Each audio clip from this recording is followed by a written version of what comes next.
Hello and welcome back to the channel. Welcome back to what is going to be the final episode of this season. There may be one game in it, there may be two games in it. I'll talk you through that in a minute as we get into the episode.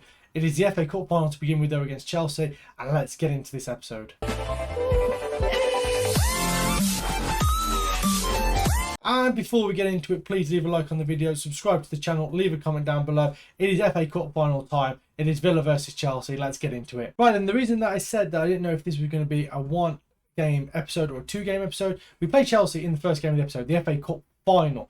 However, the rest of the Premier League games take place on this Saturday, which means that we will already know what Liverpool have done in their game against West Ham. If we look at the league table, actually firstly before we do that, I'll just show you that 3-2 victories in the games against Leicester and against Chelsea. Nadriz with 2 and Werison with 1 against Leicester. Bellino, Kozol and Hudson Enrique with the goals against Chelsea. 2 victories. Job done on our part, but Liverpool haven't dropped points either. They played today. They are 3 points clear. They have a 9 better goal difference. So unless they get absolutely stuffed, it's over. And unless there's anything to play for in that last game, we're not going to show it. We're just going to skip through it. They'll then bring you the end of season review as well in this episode. I mean, just look at this for a season. Carabao Cup knocked out in the 4th round by Man City. Fair enough. It is what it is. FA Cup final as we do here today against Chelsea. Semi-final of the Champions League knocked out by Real Madrid. And second in the league, as we'll find out today, whether we can hopefully go into the last day of our season challenging for a league title. And the team for the cup final looks like this. It's Wadsworth in goal, Daniel, Brown, Brunic and Alex across the back. Polino in front of them, Costa and Tunjo in the midfield. Nadruz on the left, Hans Kuhn on the right. Perilla up front. Hopefully he can lead us to glory in what will be his final cup game for us. It may actually even be his final game. Is our last game of the season at home or away? Our last game of the season is away, so it might be his final game. It'll probably be his final start for us nonetheless.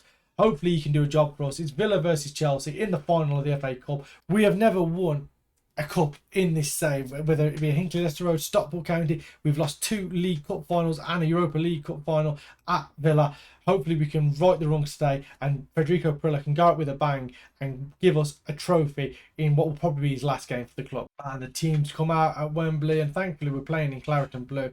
Wasn't sure. Sometimes this game throws up a little bit weird, either kit clashes or sometimes changes the kit when it doesn't really need to. Chelsea line up with Capello in goal, Godfrey, Larrera and Gardival across the back, Perez and Kanjo as the wing backs, Havertz, Pasapi and Makera as the midfield trio, and Sesko and Facundo Proto, who's caused us a few problems in this area. His name has cropped up a few times in the games that we've played against Chelsea. They're playing a cautious 5-3-2 and they are very, very deep. It looks like they're going to be trying to hit us on the counter-attack. As you see here in the heat map, we are very far forward, as my phone just made a noise there because I was looking at football matches. Nothing really happening here in this first 40 minutes or so, and it looks as if we're going to go into half-time with not a single highlight in this. Oh, wait, we got one here right at the end of this first half. Alex into Tunjo now, looks forward for Perilla with his back to goal in the centre circle.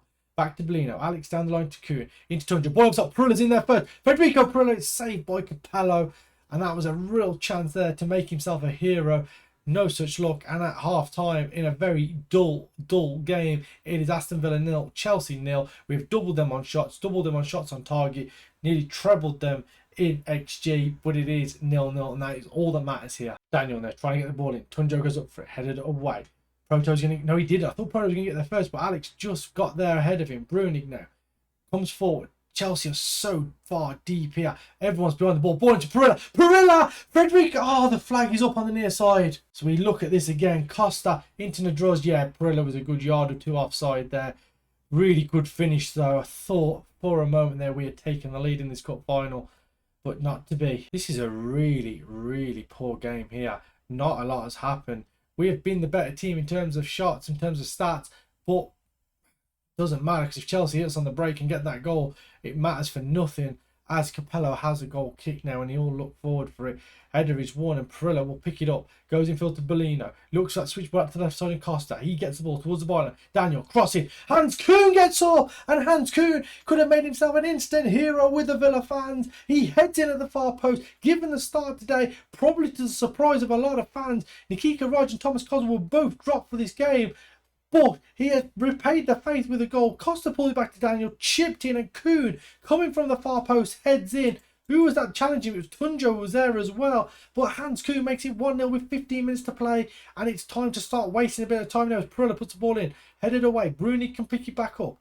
Gives it down the line to Perilla. Looks to switch it out to Costa. Into Nadruz. Back to Costa again. Goes back to Bellino. I don't know whether that was a shot or a cross, but it was headed away, and Bruni now can pick it back up. Into Bellino again. Costa. Daniel's outside of it. Can he get towards the byline now? Gets the cross in. Headed away once again. Alex will pick it back up. We are relentless in this pressure here. Alex goes past it. Into Perilla, and he's missed the target, and it remains 1-0. We have shortened everything down here. We're inside a minute, and Chelsea have a corner kick. And the ball comes in, and it's headed over the bar. And I thought that was going to be their way back into the game. They have done nothing all game.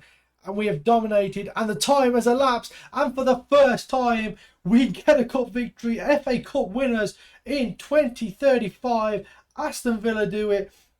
What a performance it's been. It's been a fantastic season all round. We've just missed out on a Champions League final. We've just potentially missed out on a Premier League victory as well, but we walk away with the first cup win of the season as Harold Bruni lifts it into the air. Aston Villa 1, Chelsea 0, Hans Kuhn the hero today, and we have finally got a cup win. What a performance it has been as the players celebrate here. First trophy at Aston Villa for nearly 40 years. 1996 the last time a trophy was won, brought back to Villa Park. It's took till the year 2035, and Hans Kuhn the hero, 8.2 for him, headering in, coming in from the right hand side with that header inside sort of the 10-yard, and it is a 1-0 victory. What a performance, and we will have a look at how Liverpool got on, and then we can decide whether we're coming back for the Arsenal game or not. So Liverpool drew 1-1, but it means that they are champions. They will finish on 86 points. The most we can finish on is 85. So we won't bring you the Arsenal game. There's no real point. Second place is secured for us. We just going to bring you now the end of season review. We'll bring you the Arsenal result as well. The end of season review will be after that game. We're not going to show you any of the highlights of that game. There's no point. It is what it is. FA Cup winners in the year 2035. Aston Villa lift the FA Cup, win 1.83 million. Wilbishek Tunjo is happy with the promise, so is Harold Bruning, so is Hudson Enrique. Fans praise the manager, the board are happy, everyone's happy. Hans Kuhn shines in the Villa win, and first cup win of the season. I am absolutely over the moon with that. So the final league game of the season, a 1-1 draw away at Arsenal. Who really cares, if I'm completely honest? Goal scored by Hudson Enrique on 15 minutes. Nicola Barella getting the equaliser on 70. It means that we finished the season on 83 points. 3 points behind Liverpool, 9 behind on the goal difference. I mean, it's been a successful season. Second semi-final place, winners of the FA Cup, knocked out in the fourth round of the Carabao Cup. That means we get a Community Shield. Oh, is it Community Shield still? Yeah, against Liverpool next season. So a chance to win another trophy there. We also get £36 million for finishing second in the Premier League. That means our finances, I've got £50 million in the bank. We're up to 80 million in terms of transfer budget. Can we ask for more? We're just going to keep asking for more. I feel like we deserve it the way things are going. As you can just see the game starting to slow a little bit more now as we get further and further through this. We can see if we can improve the training facilities as well. Now we've got some money in the bank. I don't know when they'll get back to us in terms of that. Should mean that we also have the end of season review anytime now. The training facilities has been accepted, 4.86 million. That's going to cost. That'll be done by September. So a couple of months. We started in July. We're done by September, and we're just waiting now for the end of season review to come along. And it should be anytime now. There it is. New arrivals this season. Top of the average rating, Hoy and Droz. 8 starts, 15 substitute appearances, so 23 appearances, 9 goals, 6 assists, average a 7.38. Scott averages 7.37 in the 3 games he played. Paul Alex averages 7.24 in his 37 games. Gianfranco Bellino in his 42 games averages 7.23. Thierry Small averages 7.21 in his 35 games. Hans Kuhn in his 20 games averages 7.07. And like I say, all these players so young here. And Richard Kenete was one of the only players that didn't play that came in this season. As for the season results, FA Cup we won, Premier League we finished second, Champions League semi-finals, and Carabao Cup 4th round. The moments to remember, the biggest win of the season was a 7-1 victory over Zenit St. Petersburg in a game which I believe we had a greyed out goalkeeper in this 7-1 victory. Let's just double check out. Yeah, Dwayne Burgess was the goalkeeper for this game. They had 2 shots on target, scored 1 of them, but he did play a 7 rating, so can't really complain about that. Match to remember was the 2-1 victory over Barcelona, coming from a goal down. Cavalcante getting the opening goal of the game, but Federico Perilla and a Ryan Dunn goal in the 90th minute winning for us. And the goal of the season was a strike by Costa against Norwich in a 4-1 victory. We're going to have a look at that right now. It was a daisy cutout from 25 metres apparently.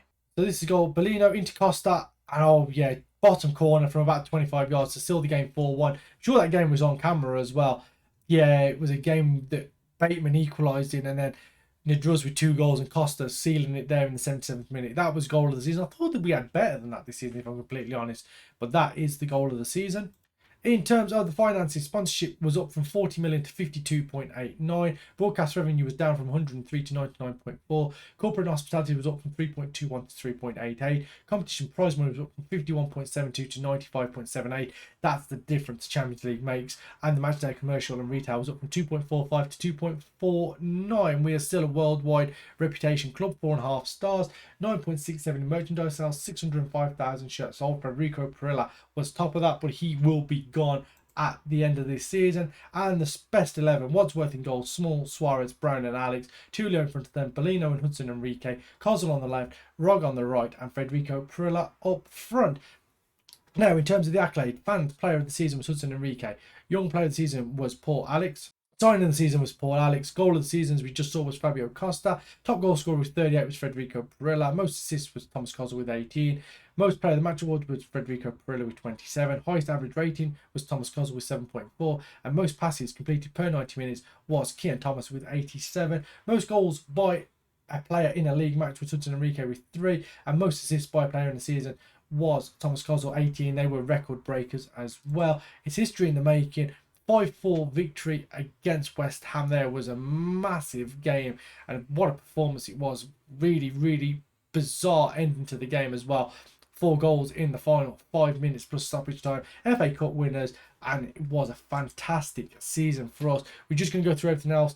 Now, players inducted in the Aston Villa overall best 11. Wadsworth there, Target, Lindelof, Suarez, Walker Peters, Hudson Enrique, Rog, Ivan James, Emil Smith Rowe, Ollie Watkins and Federico Perilla. So there is 1, 2, 3, 4, 5 of our players in the best 11. Martinez is now in the bench. Harold Brunig's on the bench as well. Mika Beerith is also on the bench as well. Best 11, where are they now? Emil Smith Rowe is at Hertha Berlin. Ozdemir is at Besiktas. Ewan McMillan is at Barcelona. Federico Perilla and Juan Carlos Suarez is still at the club, but Federico Perilla is leaving. Rodrigo's at Newcastle. Ivan James and Mika Beerith are at Sporting Club de Portugal.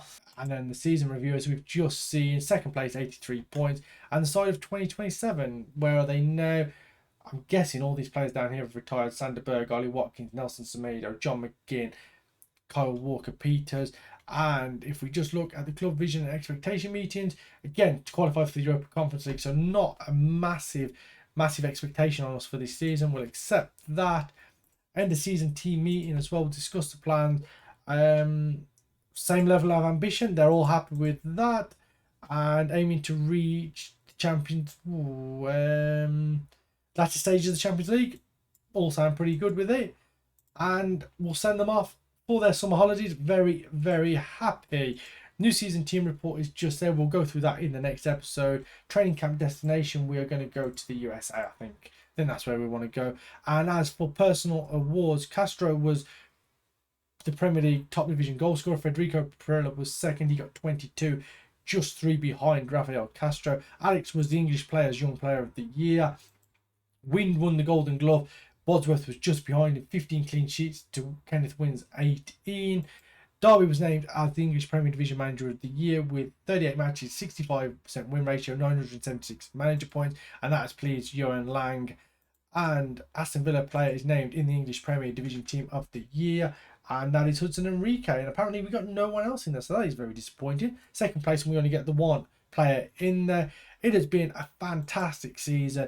We have a lot of money in the transfer budget. We have a lot of money in the wage budget as well. We can really build on this squad. It's unfortunate that we're going to lose Federico Perilla, but it is what it is. We need to then find a striker that is going to go out there and do the job for us. I mean, we've got Hoy and Druz, who has done a decent job for us. We've also got Wubishet Tunjo, who's an out-and-out striker. It's just the finishing of 10 that really has me worried whether we can do a good job or not. But we'll cross that bridge when we come to it in the next episode in the transfer window. If you've enjoyed today's episode, please leave a like on it, subscribe to the channel, leave a comment down below, and I'll see you next time for the transfer window as we head into the 2035-2036 season, and hopefully we can challenge for a league title and go far in the Champions League once again.